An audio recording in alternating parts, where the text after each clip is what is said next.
India team থেকে এই তিনটে ফালতু প্লেয়ারকে সরাতে হবে, নাহলে ইন্ডিয়া টিম কখনোই জিততে পারবে না।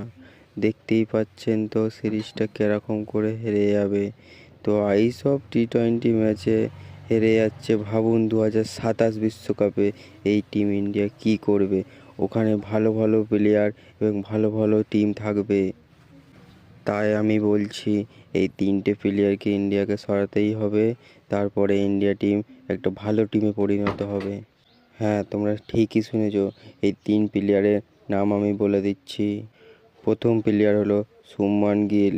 তিনি কোনো ম্যাচ ভালো খেলতে পারছেন না, টানা 14টা ম্যাচ তিনি ভালো খেলতে পারেননি।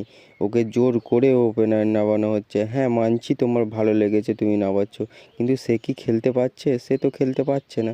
তাহলে তাকে ফালতু নামিয়ে তো কোনো লাভ নেই। ওই জায়গাটায় অন্য কোনো প্লেয়ারকে নামান, যেরকম আমাদের সঞ্জু স্যামসন। তিনি কত ভালো খেলছেন, যখনই ম্যাচে তাকে সুযোগ দেওয়া হচ্ছে তিনি ভালো করে খেলছে এবং রানও তিনি করছেন। সে তার যোগ্য প্রমাণ দিচ্ছেন যে আমি ইন্ডিয়া টিমে থাকতে পারবো। কিন্তু বাকি দেখুন শুভমান গিল, তাকে নামানোর কোনো দরকার নেই, তিনি খেলতেই পারছেন না।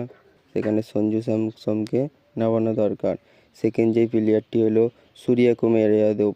দেখুন তিনিও লাগাতার 2024 ওয়ার্ল্ড কাপের পর থেকে একটা ম্যাচও তিনি ভালো খেলতে পারছেন না। মানছি সে 3 নম্বর প্লেয়ার শিবম দুবে, তিনিও কোনো ভালোভাবে খেলতে পারছেন না, তারও কোনো যোগ্য ফরম্যাট দিতে পারছেন না। তাকেও তিনি ইন্ডিয়ার টিম থেকে বাদ দেওয়া দরকার আছে, কারণ ইন্ডিয়া টিম 2027 ওয়ার্ল্ড কাপে ভালো করে খেলতে হবে, কারণ সেখানে ভালো ভালো প্লেয়ার থাকবে। যদি তোমরা এই নর্মাল সাউথ আফ্রিকার সাথে খেলতে পারছো না, তাহলে তখন কী করে অত ভালো ভালো টিমের সাথে খেলবেন?